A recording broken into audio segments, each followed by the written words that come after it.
messing up. If you want to just send in 51. Some shitty Or you can send it to another user. I'll take it. Still waiting for them to leave your through. Yeah. Where's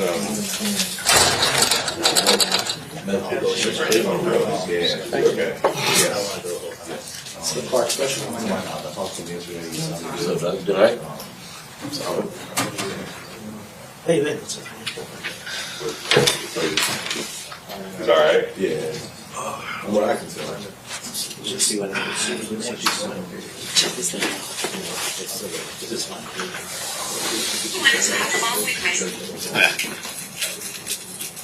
Got that motherfucker. Someone let their dog shit in the front yard. They got this new Ring camera. And the wife came out like a fucking bloodhound, man. She got on their ass. She's like, here's a bag for you. Go and clean that shit up. Pick that shit up. Yeah, man. She got on him like a damn spider monkey, boy. She wasn't messing around. That's hilarious. She gave him a bag and everything. Here you go. Did they freeze up, or they were just like? Nah, they went and cleaned that motherfucker up, too. Yeah, let her ass intimidate the shit out of her. That's funny. Shit in my unit. That is hilarious.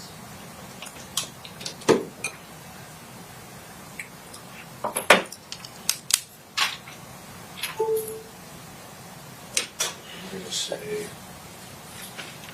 quarterback elimination base state.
Good morning, everybody. Joel Alexander, safeties.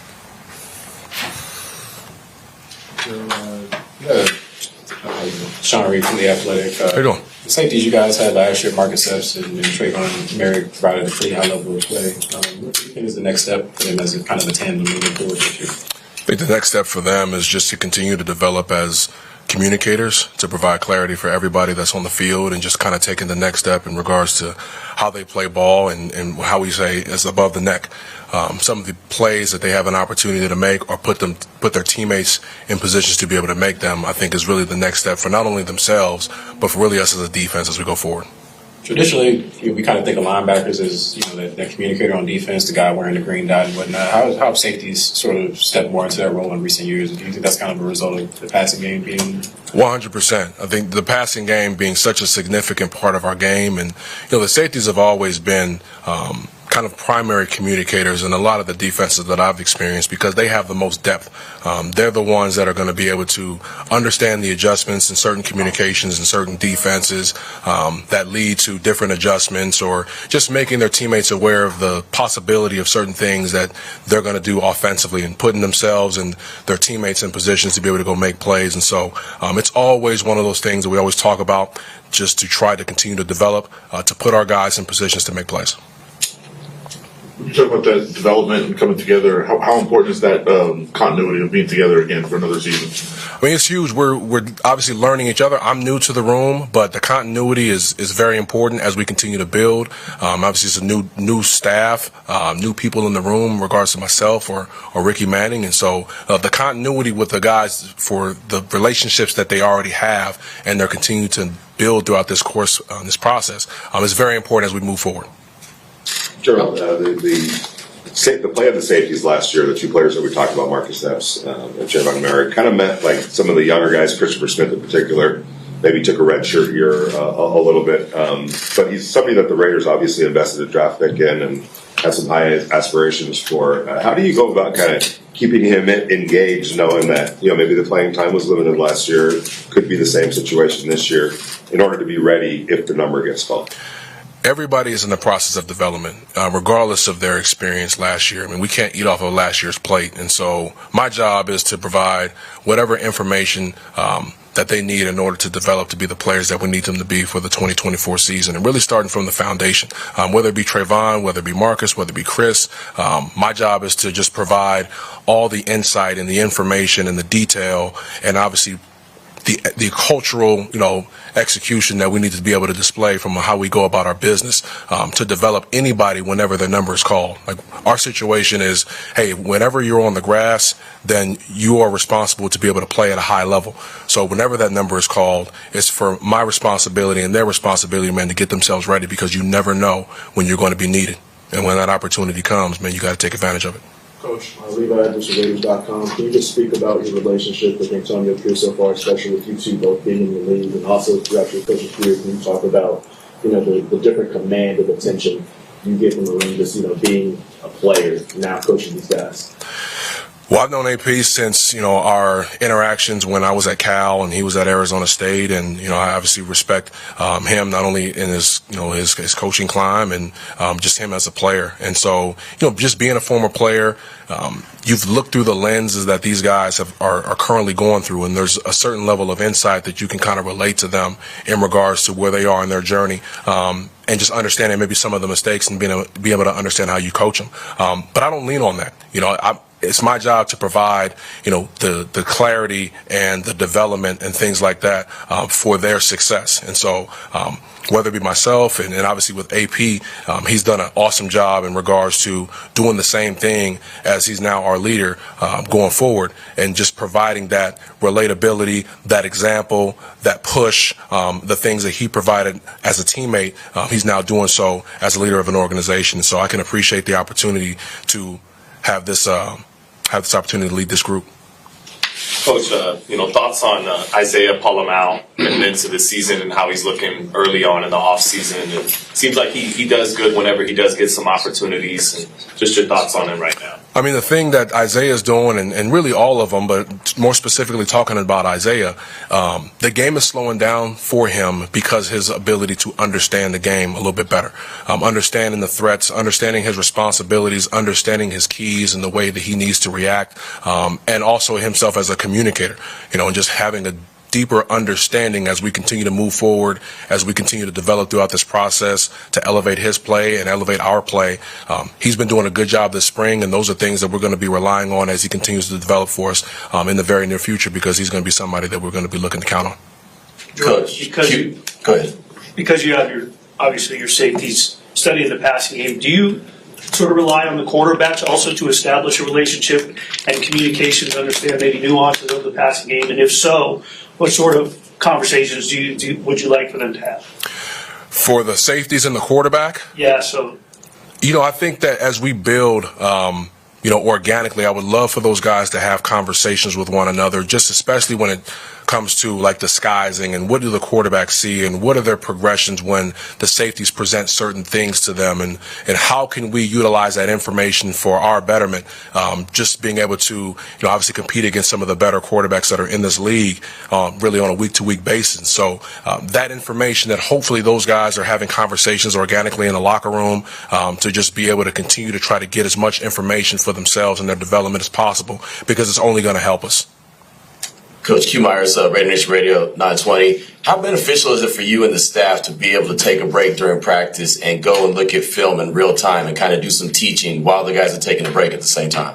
It's awesome because you get the instant feedback. And so it's instant information that those guys can go watch. And it kind of simulates some things, obviously not from a visual standpoint as far as having the visual, but it kind of simulates some things that you can do in play in between series.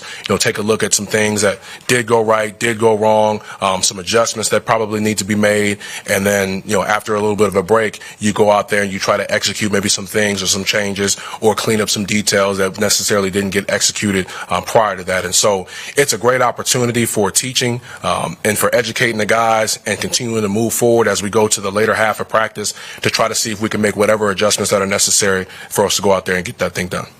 You look at Marcus, even in Philadelphia, you couldn't get him off the field last year. You couldn't get him off the field. Part of that's durability, obviously. But also, you just can't take him off the field because obviously he's doing what he's supposed to. What's his secret? What makes him such a player that is so invaluable out there on the defense? He plays a clean game, and what I mean by that is, he does all the little things right. First and foremost, having a really good understanding of what his responsibility is, where he's supposed to be, having an understanding of how to move out there on the field, getting his alignment and his teammates in positions to also do the things that they need to do. And that's what it comes down to, being, the primary role of a communicator. And so when you have that guy out there on the field as a coach, as a play caller with PG, you trust that individual. You trust that individual not only to get himself and his teammates right, and maybe even put us defensively in a better situation in regards to maybe some of the responsibilities we give him to audible out of certain plays and get us into other plays that we want to do from a game plan standpoint. And so when you have a guy like that out there on the field, it's really hard to take him off because you understand, some of the value that he can give you that doesn't always reflect on a stat sheet. There's just a lot of things that he can do very well that allows us to be the defense that we want to become. Coach, you have somebody in Trey Taylor that's had the opportunity to get some tutelage under Ed Reed. How much would you say that that's helped him come in as a rookie and elevate his game maybe differently than other rookies you may have seen? I think it kind of laid a foundation for him, but with Trey and any rookie, everything is new. I mean, he's learning regardless of what he's learned before and regardless of who he had the opportunity to learn from kind of coming in. Everything that he's learning in this building is totally new, just from things in regards to, fundamentals and how he moves out on the field and the efficiency in which he moves, schematics and learning the responsibilities and the communication that comes with, performing in our defense and what's required of him, to also even just him being a professional, just how to manage his time. And I think those are probably some of the things that he had the ability to learn from a guy like Ed Reed or somebody that has been in this position, just to try to help him as he develops into a pro, as he tries to figure out what his routine is as a pro. How does he go about his business really outside of the confines of the times that we have with him? I think that was probably more of a thing that really provided him the maturity that he's come into the building with, outside of the things from a football standpoint that everything is so new regardless of what you've learned before. Talked about your relationship with AP. What about your relationship with Patrick? How has that gone? And when you have a system that's in place from last year and a lot of the players that are coming back, how do you kind of mesh your philosophies, your coaching, and what kind of has already been in place? The development of my relationship with PG has been great. I've known about PG for a couple of years now. He had actually left Miami in 2019, and I went to the Dolphins in 2020, and we've kind of worked obviously with the same people. And so some of the same terminology wasn't as hard for me to grasp because a lot of the stuff was similar to my experience in Miami. But he's been awesome. He's been great in regards to my personal development for what I need to be for this group. As far as the things that I'm providing, to make his vision a reality with our group.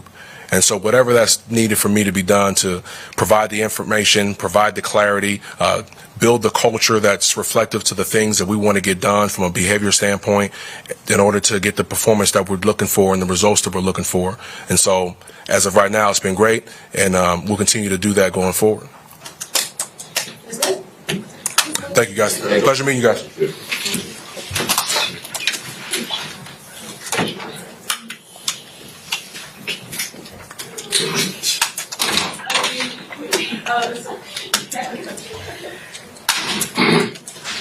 Alright guys, this is Mike Caldwell. Questions? How are we doing today? Good.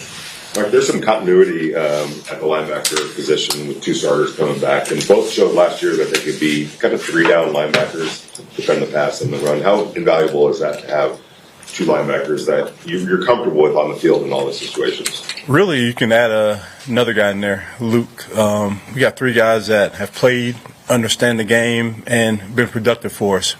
So it's a pleasure for me being able to come into a room where have guys that have done the job, understand how to do it. Now we can just work on getting better. One of those guys, Robert Spillane, I mean, he's been in the league for a while, been a productive player, but it's like everything really sunk in last year. He had a huge year. What's the key for a guy like that to maintaining it kind of after a breakout season? I think normally, once you get into year 3 or 4, you kind of understand the game. But just going back to Robert, just watching him from afar, and I told him when I first met him, like there was a clip that I saw when I was coaching in Tampa, and it was against Derrick Henry, and it made me know your name. And I've been watching him ever since, and he's continued to make plays and play the game the right way. So he's a guy that he paid his dues, and it's paying off for him. What was the clip? Just You don't know the clip? Oh, that's stop at the goal line. Oh yeah, that's a big one there. Okay. Yeah. Kind of been some of your early impressions of Tommy Eichenberg, the rookie. Tommy, he's a football guy. He's a guy that being from Ohio, understands what football means, and he's a tough, hard-nosed, old-school linebacker. He has his pen out, taking notes. He's really diligent and trying to learn the game, and so far he's done a real good job, and we're just ready for him to keep progressing. Nowadays most teams, nickel is kind of their base, and so it's only two linebackers on the field most of the time. So for linebackers, special teams really it's kind of becoming even more important as a role to have on the team. Have you helped out at all with helping teach kind of like the new kickoff rules and things of that nature, or have you kind of been separate from that? Tom does a great job with special teams. Now, special teams is dear to my heart because I was a special teams player for a while, special teams captain, so I understand the value of it, and I might pull a guy to a side here and there, but Tom does such a good job.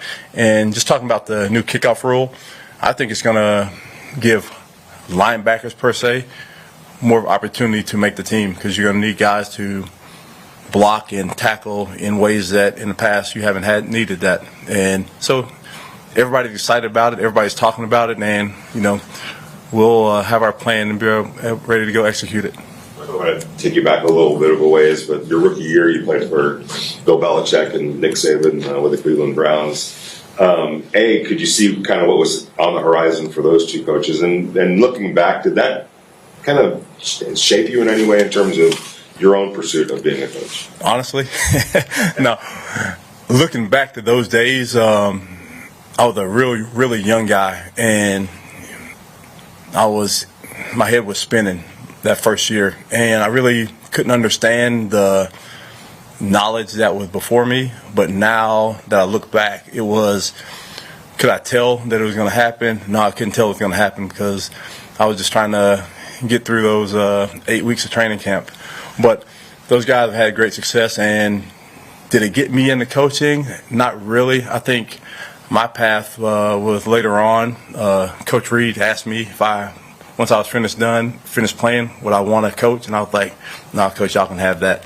But then it ended up going home and retired for about 5 years. And just decided to get back into it and did the minority internship program, and I'm here today. I've loved it, and just continue to enjoy spilling my knowledge onto the younger generations.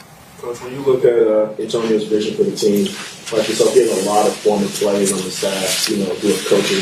How important do you believe is it for these players to, kind of have position coaches who have been in the same position as them? I think it's important because I feel that I can reach guys. I've sat in those seats. I understand what they're going to go through, and whether it's a football lesson or a life lesson, I think I'm here and AP's here, and we're able to touch the guys where they're at, and other people aren't able to do that. So I think it's a big plus, and just being here for the short time so far, being able to see the buy-in of the guys, everybody's excited about it. And you can talk about the media and talk about their pubness, but when you sit in those chairs like I have the past few months, you really feel it. And it's great to see, great to be here, because you know that he's genuine. And when, like as a player, you want somebody that trusts you, believes in you, and you'll run through a brick wall for him. And he has that. And that's what we're building here. Coach, how much different do you think it is playing the linebacker position now in 2024 versus when you were playing in the 90s and in the early 2000s? I think it's more of a east-west game. It's not as much downhill runs anymore. It's get on the edge, and the pass game is more important. Back in the day, you had to stop the run, and you had to, ready to take on ISOs and leads, but teams don't do that anymore. They run sideways, and they missile motion and jet motion and try to get on your edges. So the game and the linebacker spot has kind of changed. So you need more athletic guys that can cover and play in space. So that's what we're looking for. We need guys that are smart, able to understand adjustments, and being able to play in space. Do you feel like Robert is kind of like he could have played in your era, but he's found his way to excel in the areas you're talking about you have to be good at in today's game? Oh, definitely. Yeah, he's a guy that, him and Tommy both, and Luke, you can throw that Luke in there also. Those are old school linebacker guys that are in a new school age, and they're able to adjust and be able to play the pass game that we need, and also be physical when it's time to be physical. So we're excited about the guys, and the game has changed, but football's still football. Still got to tackle the guy with the ball. He might be a little bit smaller, might be going to the sideline and not going straight ahead at you, but the game is still the game. Just curious what your impressions have been of Amari Burning. He got on the field a little bit last year, played pretty well. His progress and what your impressions are. He's a guy that, again, we're talking about the new school game, and he's a guy that's good in coverage. He's making plays. He's learning. Again, as a young guy, when you come into the league, it's important to get a good understanding of what the game really entails. And he's studying. He's understanding what we're asking of him and what the job is for him to be able to go out there and execute. So he's progressing, and we just want the guys to continue to work every day to get 1% better. And once you get that 1% better, then as a team, we'll be heading in the right direction. When you talk about a lot of the changes that have occurred to the position and the way offenses are different now, how much does all the RPO action that's done now affect the linebacker position, make it more difficult? You're just trying to read so many different things that the offenses do. You could now. We're actually the guys that they're trying to attack. We're the read, and we have to be able to understand that when you're the read, you have to try not to show your hand. And as a linebacker, you understand that run game is important, pass game is important. You're involved in both. So you have to make sure you're handling the front end and then also being able to handle the back end. But as a linebacker, you know, like I tell the guys all the time, we're going to ask a lot of you because you do control the front and handle the back end. So you're involved with both, with everybody on the field. So when you're involved with everybody, a lot of things are going to be thrust upon your shoulders. So, you know, you just got to have broad shoulders ready to stand up and take that responsibility. How do your duties kind of break down when you're kind of coordinating the run game defensively, and like every play has both run and pass obviously to it. So how does that kind of break down with your responsibility? It's really the way PG puts it together. We're all working together. Like I have this title, whatever the title is, whatever I need to do to help him out in his job, I'm ready to do that, and other coaches are doing the same thing. So whatever I'm asked to do, I'm ready to do it. The experience is there. I've been through football for a long time, understand it from a different angle. So it's just whatever I'm needed to do, I'm here ready to do it and excited about it.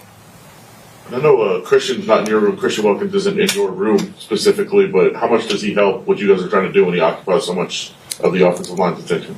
He had a play the other day where he might need to be in my room. He's a guy that he's so athletic and he plays with so much passion. It's he's like a linebacker in so many ways, and he's active. He's had a great motor, so he's a guy that's a great addition to our team, and we're just excited to have him here. Christian's certainly one of them, but you have a lot of big names, first-round picks on that defensive line. But by the end of the year, Malcolm Kuntz was playing as well as any of them last year. What have you seen out of him in your short time here? I see growth in a short time. He's, you know, had a great year last year and came back, and he's working hard, and you can see the improvement. Robbie's doing a good job of asking him to tweak his techniques, enhance them, get them down, and he's doing it. He's out there working every day, and you can see the growth and, you know, expecting big things from him. How crazy is that your niece works right across the building here and is doing a great job with the Aces, obviously, as the team president? It's really special for me to be able to come to a situation where the head coach is a truly football guy and the owner is a truly sports person, and he's able to invest in the Aces and also in the Raiders, and me being able to have my niece next door, it's special because we were outside my house back in the days. We were, you know, playing basketball, playing football, so the competitiveness was built between us. So we understand she's one up on me now, and I told her, like, you have 2 rings, I only have 1, so I'm up next, I'm chasing you. So that's the competitiveness about us, and she's doing a great job over there. And, you know, you guys, if you get to know me, I'm a real big women's basketball fan. I love the game, I love what they're doing, and excited to be here. Since you mentioned that 1 ring, I mean, just a few years ago, what was that experience like looking back, and how much does it drive you going forward to get back to that? If you talk to any coach, that's the driving force to get back to it. Like the Super Bowl, winning it, it's a feeling that everyone chases, and once you get a taste of it, it just fills that hunger even more. And so I'm on the hunt, trying to get back to it. We're on the hunt, trying to get back to it, but we understand that there's work in progress. We're out here in OTAs, have mini camp, then training camp. We just understand we're going to go through our process, trust the process, and then from there, however it shakes out, it shakes out. All right. Thanks, Mike. Thank you.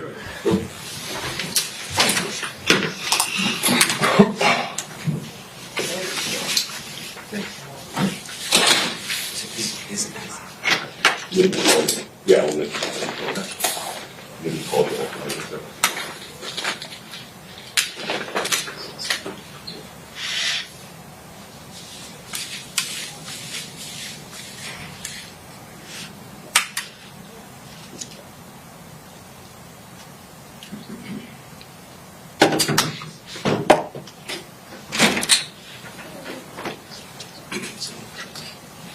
All right, guys. Ricky Manning, quarters. What's up, guys? Oh, shoot. That's what it is, huh? Ah.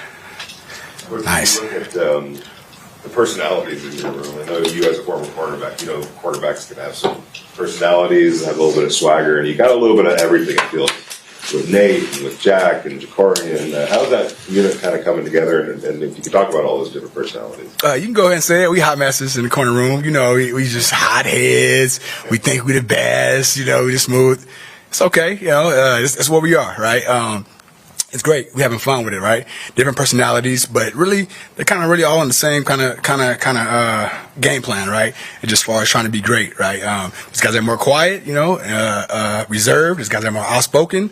We welcome it all, you know, and we embrace it all. And I think our room is a good fit. And we gel well together. How has the competition gone? And higher than you might have thought, even now in OTAs?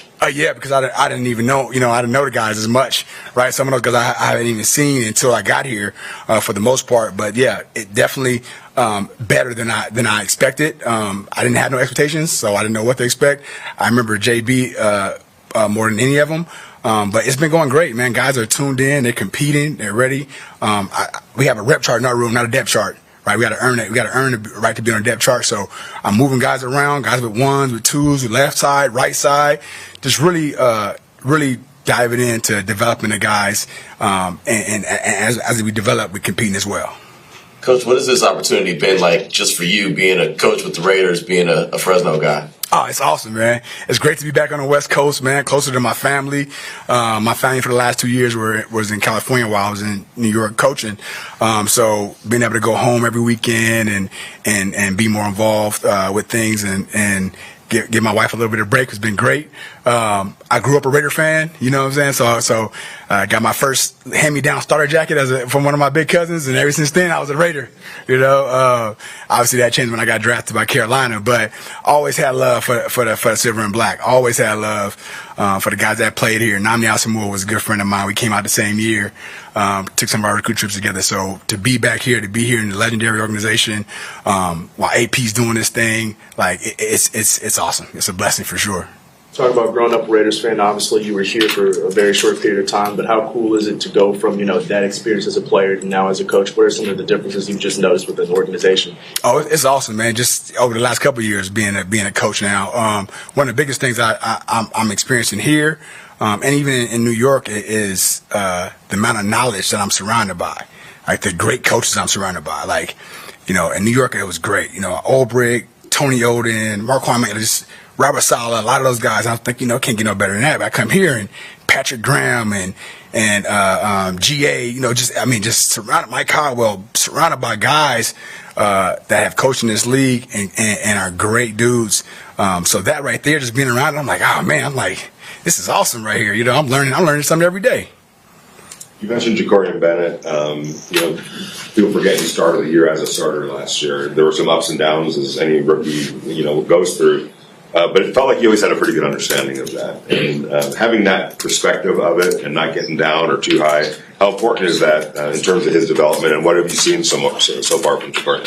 I think the most important thing for him now is he's not under fire. You know, being a rookie, you're thrown out there. I've been in that same situation. You're under fire, like, and you still learning as you're going.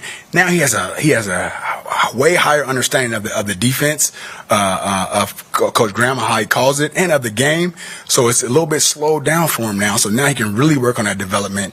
He can really get better in the things he needs to focus on. And he's doing that. He's continuing to work. Is he ready? Heck yeah. We still got time to go, though. We still got time to prepare, and every day we're trying to get better. Each and every guy in that room, no matter where they at, and he's just part of that, too. You mentioned that it slows down for him. Then there's other guys like DeCamerion and, you know, MJ that are in the fire like you just talked about. How does that change the pace of how you coach and teach, knowing that you got guys that understand it and have done it for quite a period of time, and then guys that are just learning? Well, the great thing about having a head coach as a former player is he understands that. So how our schedule is, it sets it up time where we be with the rookies a little bit more than we are with the vets to slow it down for them and explain it to them a little bit further. We have ample time, even more time than I've ever had with rookies, my years of coaching. So that way right there allows us to kind of get to them where I know it may be fast for them and it may be a lot of things, and that way they can get the game plan a little bit slower and different. Coach, what's your early impressions of Jack Jones so far? Jack, man, Jack's a character, man. Love it. Hey, it's funny because me and my wife always discussing. He kind of look like Nick Cannon to me, you know, like he has that, you know what I'm saying? Like everybody loves Nick Cannon, right? Like that's what Jack Jones is. Everybody loves him, you know. He's a good character guy. He's hungry, but also he believes in second chances and being able to be here and with people that care about you. So I think it's going to be a big year for him because of those things, right? We're still working, we're still going, we're still grinding. That dude has some stuff in his legs that you just don't see. You know what I mean? Like I'm watching drills and I'm like, he covered that 5 yards in like 2 steps, like, you know what I mean? So he got some explosion stuff. He's a ball guy, which I love. I love guys that take away the ball. He can really do some special things. Once he locks in, and he focuses. That dude can be pretty good. I know you've only seen him in practice and getting to know him right now, but how would you kind of compare his swag with like Sauce? Oh, different. You know, different, way different. Sauce is unique, you know, in how he does things. Also, too, he's 6'3". You know, so their swag is going to already be different, just literally different. But some of the same stuff as the confident corners are in this league. I want those guys to believe that they're the best in the world, right? And those two believe that, and they'll let you know, right? And that's just a start. So now you got to go out there and do it each and every day. Nate Hobbs is a guy that has played all over the field, you know, in his time with the Raiders. How invaluable is that to have a kind of a chess piece out there as that cornerback? Nate is the key that unlocks our defense. All right, that nickel spot is very special. That star spot is very special, and being able to play inside and outside is a unique characteristic to have. Just like Michael Carter with the Jets were last year, you know, a pivotal piece to that defense. That's what Nate Hobbs is. That's what the star position has become. He's the key to unlock our defense, and he's great at it, right? And he's going to continue to ascend. And with his growth, our defense grows. All right, our defense grows, and it allows PG, our coordinator, to call certain things because he can trust that Nate can get it done and get it communicated to everybody, and we can work well together. Last year, Jacorian, he started week 1 as a starter and then got hurt and kind of lost his spot. I don't know if you had that experience in your playing career, but what kind of helps as a cornerback? Obviously, confidence is a big thing. What helps work your way back up from something like that? Work. Just keep grinding. You know, I told those guys, you know, in your situations, there's going to be times that it don't look like the way you want it to look. What are you going to do about it? What's going to be your response? How you respond is everything, right? You got to go out there and grind, right? Sometimes the thing in between your ears, your mind, messes you up, right? Don't worry about that. Forget the outside noise, forget the inside noise, and just go work. And if you can get better just a little bit each and every day, then you're going to be all right. Coach, you know, can never forget you having those 3 interceptions in the NFC title game against the Eagles. I think it's still the record. Do moments like that hold, like not just being a former player, but literally still having your name in the record books, does that hold cachet with players, you think, and gets them to listen even more so? It was so long ago, you know, so it was a long time ago, but we have fun, man. Like I said, I'm surrounded by great staff, coaching staff, and they bring it up, and it'll be some fun time where we show different guys taking away the ball. It's crazy because as a player, I thought that's what I was destined for, to pick up Donovan McNabb 3 times in the NFC Championship. That was my destiny. But really what it was for was this moment right now, all right, for me to have the way to be able to talk about big time situations and big games and showing up big in it and not just talking it but living it helps with that message, you know. So this was what it's for. It's for this intended purpose right now, me as a coach, giving back to the game that gave so much to me. That being said, from your experiences, how much benefit is there to have as many coaches that played the game on the staff as well? Yeah, one is the energy. You know, the energy is different. You know, it's just different when you got guys that have been blood, sweat, and tears in this thing, you know, and you can feel it. And I can't help it. Like, I can't help it, you know. And we have fun with it, too. So immature. It's hilarious how immature we are. It's the same thing in New York. We were so immature, but it's because we was former players and we just having fun. And it just helped the business side of it, the football side of it. It'd be so much better, you know. Such a fun experience. And it's so natural. It's so natural. So I think that's the benefit of having a bunch of guys that played the game and also coached it at a high level and have been around some great coaches. These players get the benefit from that, and we get the benefit from it as coaches as well. Coach, what new passing trends are you preparing for? New passing trends. In 2024? I'm just preparing for getting out of breaks right now. We ain't talking about the passing trends yet, right? We're looking at some of the stuff, some of the main categories, some of the main stuff. But right now, we worried about us. You know, how can we get us right? If we right, then ball's gonna be okay. But right now, we just focusing on us, and obviously some of the main stuff we'll go through. But I ain't letting that out of the bag. It felt like this defense may have flown under the radar a little bit, kind of nationally. And I'm sure when you got the job, you took a look at a deep dive into this defense. What did you see about last year's defense? Obviously, last year is last year, but at least something to build on in terms of why this defense turned out to be as good as it was. We flying on the radar? Perfect. That's exactly where I want us to be.